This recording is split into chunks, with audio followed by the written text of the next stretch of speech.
Good afternoon, everybody, and welcome to another chilly day at Doyle's Garage. If you're new here, I am Doyle, and this is my garage. I hope to earn your subscription today. So let me flip you around and catch you up on what we got going on.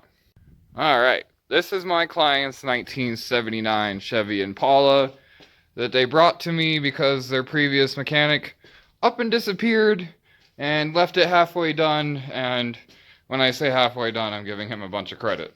So we went ahead and put a painless wiring harness in this, and last time everybody saw it, I had driven it out of the garage and parked it right outside right there. And then the snowstorm hit, which is still trying to melt off, and I didn't get to touch it. But I came out the other day and I tried to start it and I got absolutely nothing. So I got really worried. I sat there for a couple days blocked in by the snow and blocked in by the inability to work on it, and gave myself a panic attack over 2 wires. So let me show you what happened.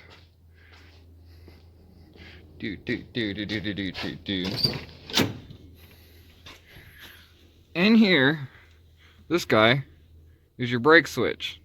I had these orange and white wires on these posts instead of those posts, and it left the brake lights on. So it dropped the battery down to 6.5 volts. I don't know the minimum voltage for those LED gauges, but it is definitely above 6.5 volts. So they didn't even turn on, which added to my panic attack. I came over here and I tried to put the client's brand new battery on the charger that you see right there, and this battery said no, I don't think so. So I went out and I bought a voltmeter. Story's a little backwards, but that's okay. The voltmeter told me all that was going on, so I went and pulled the battery out of the race car, which is right there, and it started right up, and it still has that horrendous screaming and screeching in here, but I have a heavy suspicion that it's that power steering pump. So if I get to it today and I get to restart it, I'm going to pull this alternator belt off, I'm going to pull that power steering belt off, I'm going to put the alternator belt back on and start it, and if it doesn't whine because that's not spinning, that's your problem. But I did get to test a bunch of things when I pulled it in, because I figured, why not? I have it running, I might as well. Not gonna waste the time. So I tested positive. It was headlights, high beam and low beam, running lights all the way around, brake lights when you step on the pedal, turn signals all the way around. The gauges show that it's charging, that it has fuel, it shows me RPMs, it shows me volts, which I wrote down twice. What does that say? The transmission shifts. The car starts and idles. Things that failed to test are water temp and oil pressure readings. This one right here is water temp, and that sensor is really old, and there's not very much water in this, so I can see that. But with the LED gauges, I would assume, and this may be a false assumption, but it should read ambient temperature, not 0. I could be wrong. There could be a minimum temperature that they read. But, yeah, so probably going to replace that one because it's cheap. And then oil pressure sensor is buried back down in there. But, it looks new. And it's not really reading. So it may be that it doesn't have oil pressure, which I highly doubt because it runs just fine, doesn't click and clack. And that sensor just may not communicate with this wiring harness. Something to look into. So you got those 2 things going, and then I couldn't see if the fan worked or the thermostat opened or mile an hour because I couldn't get to those. At some point I still got to figure out the wiper blades. I have a fan or wiper blade switch that I don't have a wiring schematic to, and I have this motor that I don't have a schematic to, so that's something to figure out. And then the horn. It has a Flaming River steering column in it that has a horn in the middle of it. Right. And there's not a single wire coming off the steering column from the horn, except for this wire that doesn't have a connection. And there's not a connection in the painless wiring harness that I missed. So that's something to figure out down the road. But today, I'm pretty much just gonna spend the day cleaning up stuff. Like, it's super nice, and then it just goes to shit because I put it together and just wanted to make sure that it worked. And the turn signal is still sitting down in there, and it's the same thing behind this battery. None of this will get touched because this one is for the fan, and the fan is supposed to run off of thermostatic. So that one right there, it has power into it, and when it gets hot, power is going to come out of it, and it comes over to this relay and then goes to that. So this fan shouldn't be on a switch. It's not something I can control like the race car, but it's much better because it should just do it on its own, and it's not going to get distracted and not see it.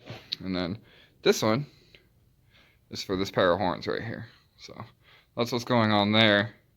And then way further down the road, I gotta figure out climate.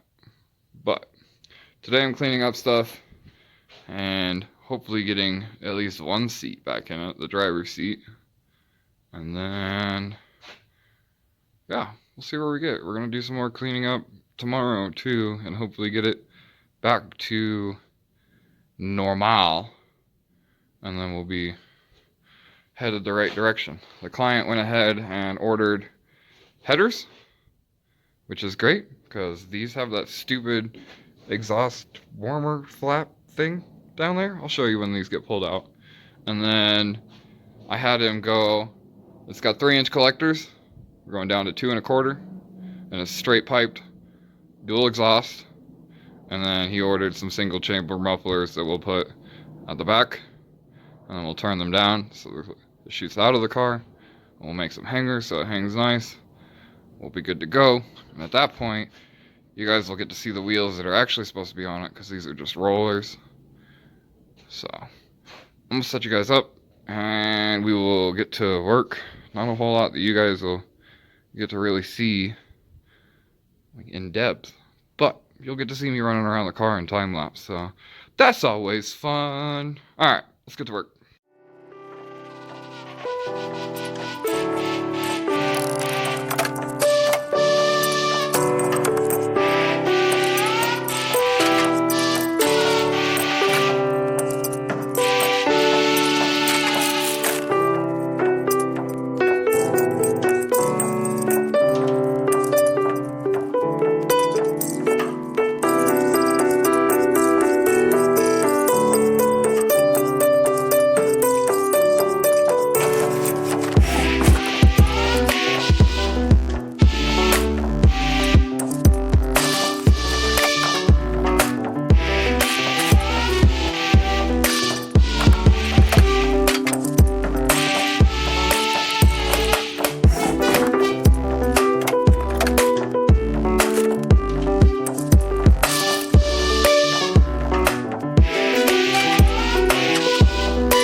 Now, it ain't perfect.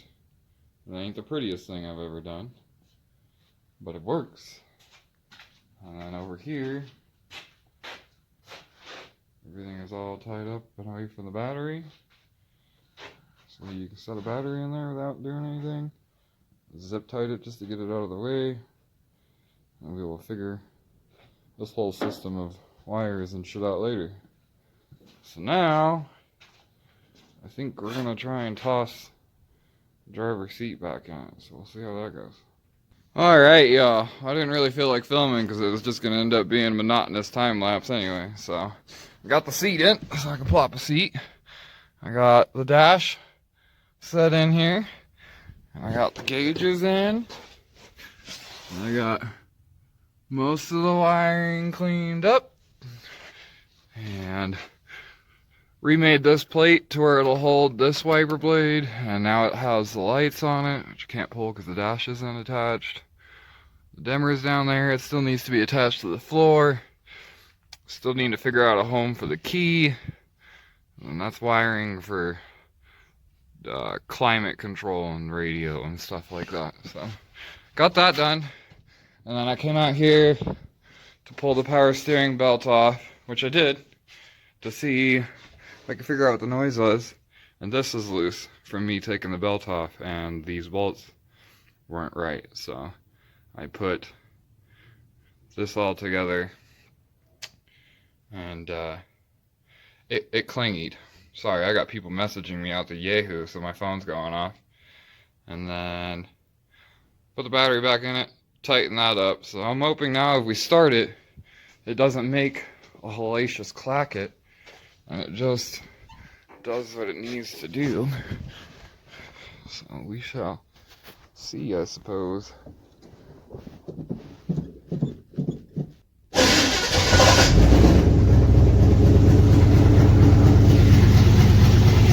Ooh. Was unhappy about something for a second. Still haven't adjusted the timing, so who knows where it's at. But still don't have oil. It's charging, it's idling. Mile an hour showing 0, so that's good. Fuel is showing 39%. Temp is showing 18, so that's why I'm thinking it's not right, because it's not 18 degrees outside.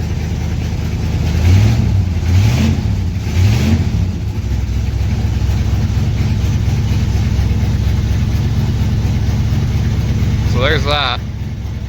Something still sounds very unhappy, but that's okay, we will figure it out.